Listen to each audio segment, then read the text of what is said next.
అయితే ఆయన కుటుంబ సభ్యుల గురించి లేకపోతే నా కుటుంబ సభ్యుల గురించి మీ కుటుంబ సభ్యుల గురించి కూడా రేపు తిడుతూ ఒక వీడియో పోస్ట్ చేస్తాడు. అంటే మనం ఎదుటోళ్ళకి చెప్పుకోలేని భాషలో నీచంగా పోస్ట్ చేస్తాడు అన్వేష్. ఇలాంటివన్నీ ఏం చేయాలి? ఒకటే అండి, ఇప్పుడు అసలు ఈ బెట్టింగ్ యాప్ల్ని నేనే బయటికి తీసుకొచ్చాను, నేను పెద్ద హీరోని, నేను పెద్ద తురుంకాన్ని అని చెప్తున్నాడు కదా అతను. అది ఒట్టి మాట. ఎందుకంటే అసలు ఫస్ట్ 2019-20 ఆ ప్రాంతాల్లో అనుకుంటాను సజ్జనార్ గారు సైబరాబాద్ కమిషనర్గా ఉన్నప్పుడు ఆయన మొదలెట్టారు. అసలు మొదలెట్టి అయితే ఆయన ఆ తర్వాత ఆర్టీసీ ఎండీగా వెళ్ళిపోయేసరికి ఇంకా ఆ కేసులు ఎక్కడెక్కడ ఉన్నాయి. ఆ తర్వాత వచ్చిన వాళ్ళు వాటిని సీరియస్గా పట్టించుకున్నట్లేరు. అప్పుడు ఆయన అసలు హిందీ బాలీవుడ్ యాక్టర్స్ కూడా నోటీసులు ఇచ్చి వాళ్ళ దగ్గర నుంచి ఆన్సర్ తెప్పించుకున్నారు. కొంతమంది స్వయంగా వచ్చి కలిసి వెళ్ళారు. ఇది అసలు బెట్టింగ్ యాప్స్ దీనికి సంబంధించిన నేపథ్యం ఇది. ఆ తర్వాత ఇప్పుడు మన ప్యానెల్లోనే మాట్లాడబోతున్న యువ సామ్రాట్ 7-8 నెలల క్రితం హర్ష సాయి మీద బయటికి తీసుకొచ్చారు. అప్పుడు ఆయనకు సపోర్ట్ గా మాలాంటి వాళ్ళని కూడా మాట్లాడాం. కానీ అప్పుడు కానీ గవర్నమెంట్ కొంచెం సీరియస్ గా తీసుకుని పోలీస్ డిపార్ట్మెంట్ రియాక్ట్ అయ్యి ఉంటే గనక ఇది ఎప్పుడో బ్లాస్ట్ అయ్యేది. ఇప్పుడు అన్వేష్ నేను చేశాను అని చెప్పుకోవడం అంటే నేను చేశానని చెప్పుకోమనంటే తప్పేం లేదు, క్రెడిట్ తీసుకోమనంటే తప్పేం లేదు. కానీ ఎదుటోళ్ళ తల్లుల గురించి, ఆడవాళ్ళ గురించి, తల్లుల గురించి, భార్యల గురించి వల్గర్ లాంగ్వేజ్ మాట్లాడటం అనేది ఎలా చూస్తారండి? అట్లా కాదు. అసలు ఇప్పుడు ఈయన కూడా బెట్టింగ్ యాప్ ప్రమోషన్ చేశాడంట. ఒకప్పుడు మాకేమొస్తాయి, కొంచెం చిల్లర వస్తుంది అని చెప్పి ఒక వీడియో రిలీజ్ అయింది. ఇప్పుడు ఈయన ఒకప్పుడు ఇచ్చిన వాడే. కాకపోతే ఆయన బాధ ఏంటి అంటే ఇప్పుడు ఈ భయ్యా సన్నీ యాదవ్ అనే అతను కూడా వరల్డ్ వైడ్ తిరగాలి, బైక్ మీద తిరగాలి అని చెప్పి అతను ఫేమస్ అవుతున్నాడు. నేను కొంచెం వెనకబడిపోతాను అనే ఉద్దేశంతో రైవల్రీ తోటి అతని మీద కోపంతో ఈ మొత్తాన్ని సజ్జనార్ దృష్టికి తీసుకొచ్చాడు అనేది క్లియర్ కట్ గా మనకు తెలుస్తుంది. ఇప్పుడు అతని మీద కక్ష కట్టినట్టు అతని తల్లిని నాకు బెట్టింగ్ యాప్స్ ప్రమోషన్ లో డబ్బులు వస్తున్నాయి కాబట్టి నేను చేస్తాను అని అతను అనగానే ఇమీడియట్ గా ఇతను రియాక్ట్ అయిపోయి అలా అయితే అసలు ఇదెందుకు మీ అమ్మని తీసుకొని వెళ్ళి సికింద్రాబాద్ లాడ్జిలో పడుకోబెట్టొచ్చు కదా అన్నాడు. అసలు నేను ఒకటే అడుగుతున్నానండి, ఇమ్రాన్ తల్లి గురించి మాట్లాడడానికి కానీ ఇతని తల్లి గురించి కానీ మాట్లాడడానికి అసలు ఈ నా అన్వేషు ఆయనకి నోబెల్ ప్రైజ్ వస్తే కూడా ఆయనకి ఆడవాళ్ళ గురించి ఈ విధంగా నీచంగా మాట్లాడే హక్కు లేదండి. ఇది ఫస్ట్, ఇది లెట్ మీ క్లియర్ అనమాట. ఈ ఇందులో ఆయన ఇప్పుడు ఈ యాప్ల గురించి బయటికి తీసుకొచ్చాడు అని ఆయనకు ఒక గండపెండేరు వేసేసి ఆయన ఏదో ఎక్కడో తీసుకెళ్లి కూర్చోబెడుతున్నారు అని అనుకుంటున్నారు. కానే కాదు, ఆయన కూడా బెట్టింగ్ యాప్లు చేశాడు. అది కాకుండా ఈ విధంగా మాట్లాడే విషయాన్ని మట్టుకు అతని ప్రతి వీడియోలోనూ బూతులు ఉంటాయి. ఆ బూతులు వినేవాళ్ళు కూడా ఎందుకు వింటున్నారు అని ఆలోచించాలి మనం. ఇప్పుడు ఎందుకండి కృష్ణకుమార్ గారు మీరు ఒక తల్లి, మీరు ఒక మహిళ, మీ ముందు ఆ వీడియో ప్లే చేయాలంటే సిగ్గేస్తోంది. అందుకని ఆ వీడియో కూడా ప్లే చేయట్లేదు. కొద్దిసేపటికి ఒక వీడియో పోస్ట్ చేశాడు.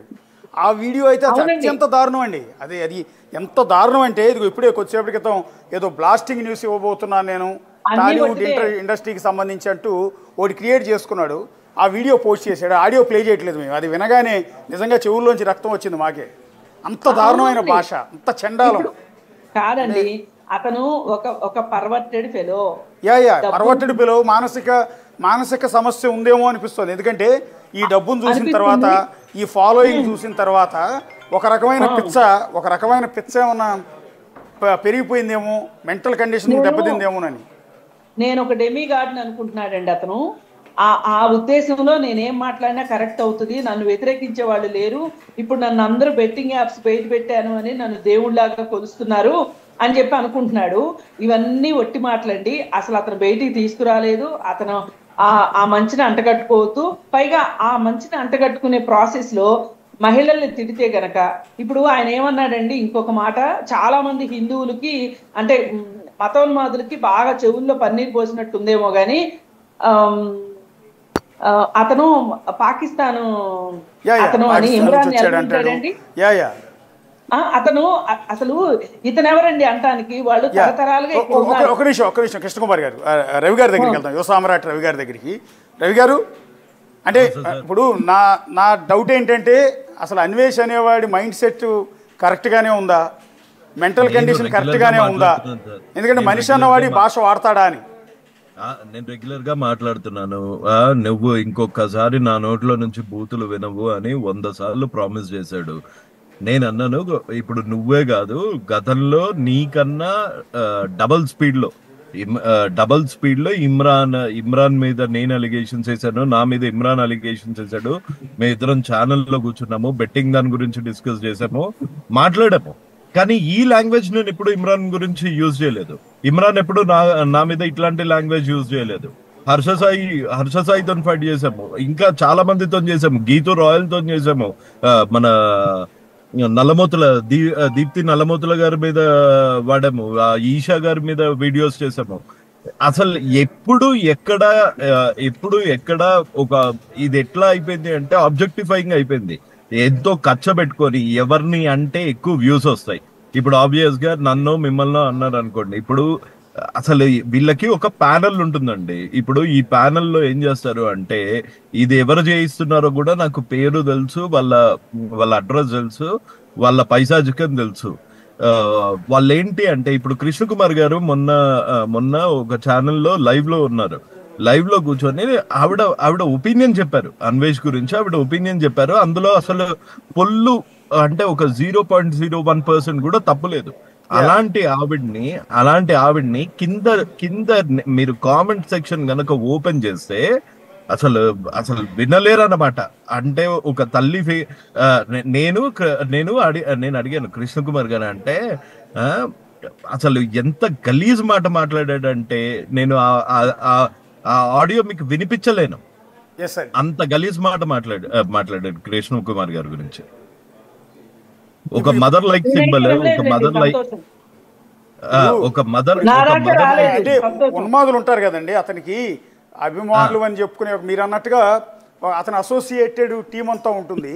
ఇమీడియట్ గా ఎవరైతే అతను నెగిటివ్ గా నడుపుతున్నారో, ఎవరైతే నెగిటివ్ గా కామెంట్ చేస్తారో, ఈయన ఇప్పుడు ఈ పార్షల్ ఫైట్ లో ఏముంటదంటే, HN moto blogs betting apps promote చేసుకోవచ్చు వాళ్ళనేమంటూ, వంశీరెడ్డి బ్లాగ్స్ వాళ్ళనేమంటూ, తెలుగు ట్రావెల్ బ్లాగర్ వాళ్ళనేమంటూ, రైడ్ విత్ విజయ్ వాళ్ళనేమంటూ, VR Raja and VR facts వాళ్ళనేమన్నాడు. వాళ్ళందరూ బెట్టింగ్ యాప్స్ ప్రమోట్ చేస్తే మధు బాక్స్ వాళ్ళనేమన్నారు. కానీ జాంబీ ట్రావెలర్, జాంబీ రివోల్ట్ అని ఇంకొక అతను ఉంటాడు, వాళ్ళనేమంటూ, ఒక క్రిక్ బజ్ అని ఇంకొక అమ్మాయి ఉంటుంది, ఆవిడనేమన్నారు. ఇట్లా ఎవరెవరైతే అతనికి టచ్ లో ఉన్నారో, అతను కాంపిటీషన్ లాగా ఫీల్ కాడు, వాళ్ళని ఏమంటూ, ఎవరినంటే వ్యూస్ వస్తాయో వాళ్ళని మటుకు 41 రోజులు తిడతాడంట.